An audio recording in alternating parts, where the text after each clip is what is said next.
አዲስ ኃይል በኢየሱስ ክርስቶስም በላያችን ላይ እየሆነ በኢየሱስ ክርስቶስ ከዕለት ወደ ዕለት በኢየሱስም እያማረብን የሚመጣው ከትልቁ አምላክ ከእግዚአብሔር የተነሳ ነው።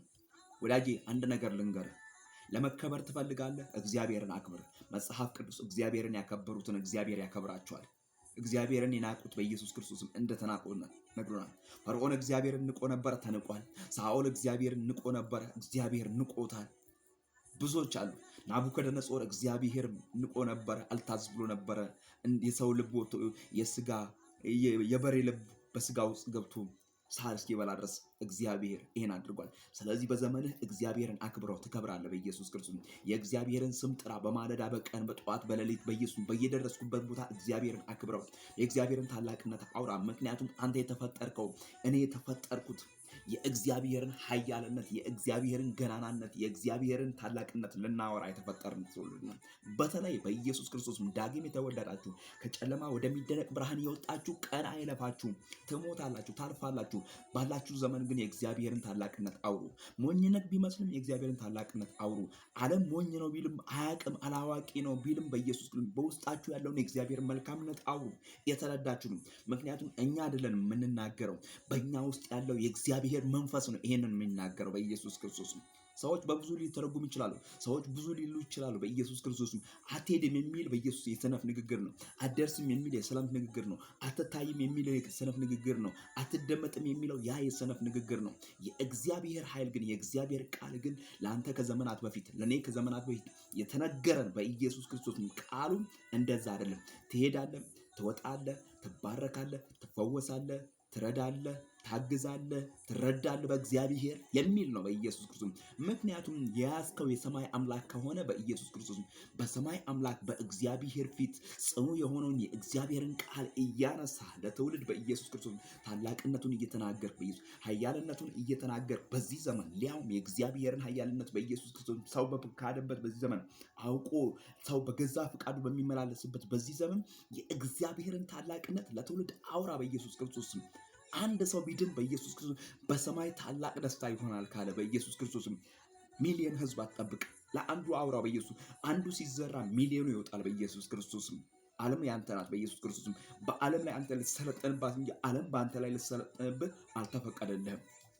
ምክንያቱም እግዚአብሔር በዓለም ላይ በኢየሱስ ክርስቶስም ኃያል ነው፣ ገናና ነው፣ በኢየሱስ ክርስቶስም የበላይ ነው። በኢየሱስ ክርስቶስም እግዚአብሔር ሊሰለጥን እንጂ ሰይጣን ወይም ደግሞ ዓለም ሊሰለጥን አልተፈቀደም። ስለዚህ በወደደን በእርሱ ትናንትና እንደምለው ዛሬም በኢየሱስ ክርስቶስ አጥብቄ እንደምናገረው በኢየሱስ በእግዚአብሔር ከአሸናፊዎች እንበልጣለን። ኢየሱስ ጌታ ነው። ይህንን መልካምነት ይህንን ኃያልነት ትውልድ ሊረዳው ይገባል። ይህንን ገናናነት ትውልድ ሊያቀው ይገባል። ይህንን የእግዚአብሔርን ኃያልነት በኢየሱስ አሕዛብ ሊሰሙት ይገባል። ይህንን የእግዚአብሔርን ገናናነት በኢየሱስ ክርስቶስ ልናገር ይገባል። በዚህን ሰዓት ከእንቅልፋችን የነቃነው የእግዚአብሔር ምሕረት ስለበዛል አይምሰልህ። በኢየሱስ ክርስቶስ በእኛ ብርታት የሆነ አንዳች ነገር የለም በጌታ በኢየሱስ ክርስቶስ። ስለዚህ ባለንበት ቦታ በደረስንበት ቦታ እግዚአብሔርን ልናመሰግን ይገባል። እንደኛ የታደለ የለም፣ በእውነት እንደኛ የታደለ የለም። ምክንያቱም እግዚአብሔር የረዳው ህዝብ ነው። እግዚአብሔር ኤፍታ ያለው ህዝብ፣ እግዚአብሔር ቀንበሩን የሰበረለት ህዝብ፣ እግዚአብሔር ሞገስ ያደረገለት ህዝብ፣ እግዚአብሔር ከፊቱ ቀድሞ የወጣለት ህዝብ ነው በኢየሱስ ክርስቶስም። ይህ ጌታን የሚያምን የእግዚአብሔርን ቃል የሚያነብ በእግዚአብሔር ስር ያለ በእግዚአብሔር ቁጥጥር ያለ ህዝብ። ስለዚህ የረዳውን ያገዘውን አቅም የሆነውን የአብርሃም የይስሐቅን የያዕቆብን አምላክ እግዚአብሔርን ሊያመልከው ሊያወድሰው ሊያከብረው በኢየሱስ ክርስቶስም ግድ ነው። ለምን እንደሆነ ታውቃለህ? ተረድቷል። በእግዚአብሔር ታግዟል። በእግዚአብሔር ተረድቶ እንዳልተረዳ አይሆንም ያ ሰው በኢየሱስ ክርስቶስም። ስለዚህ እግዚአብሔርን አክብረው ትከብራለህ በኢየሱስ ክርስቶስም። እግዚአብሔርን ጥራው በኢየሱስ ክርስቶስም ትኖራለህ በኢየሱስ ክርስቶስ። በድካም እግዚአብሔርን ጥራው፣ በብርታት እግዚአብሔርን ጥራው፣ በማጣት እግዚአብሔርን ጥራው፣ በማግኘት እግዚአብሔርን ጥራው። ታላቅነቱን አውራ በኢየሱስ ኃያልነቱን አውራ።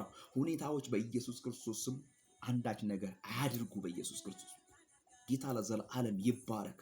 ምሕረቱን ቸርነቱን በጎነቱን ከሚያወሩት መሃል እግዚአብሔር የቀላቀለን አምላክ እግዚአብሔር ከፍ ይበል በኢየሱስ ክርስቶስ። ስለዚህ አንተ ዳግም የተወለድክ አንተ የእግዚአብሔር ልጅ አንተ ጌታ ኢየሱስ ክርስቶስ መንገድን ያቀናልህ፣ አንተ ከጨለማ ወደሚደነቅ ብርሃን የወጣ አንተ ይህንን ወንጌል ከፍ እንድታደርግ የተፈቀደልህ። ስለዚህ እንደዚህ በል በግ ትደረስክበት ቦታ ሁሉ ስለ እግዚአብሔር ታላቅነት፣ ስለ እግዚአብሔር አዳኝነት፣ ስለ እግዚአብሔር ኃያልነት፣ ስለ እግዚአብሔር ገናናነት በኢየሱስ ክርስቶስ ለትውልድ አውራ። ምክንያቱም አንተና እኔ እያለን ትውልድ በአጋንንት እስራት ውስጥ መታሰር የለበትም። እንጸልያለን፣ እናስለቅቃለን። በኢየሱስ እንጸልያለን፣ እናስከፍታለን። እንጸልያለን፣ እንወጣለን። እግዚአብሔር ሞገስ ይሆነናል። ስሙ ለዘላለም ይባረክ። ጌታ ለዘላለም መልካም ነው። ስሙ ለዘላለም ከፍ ይበል። ሃሌሉያ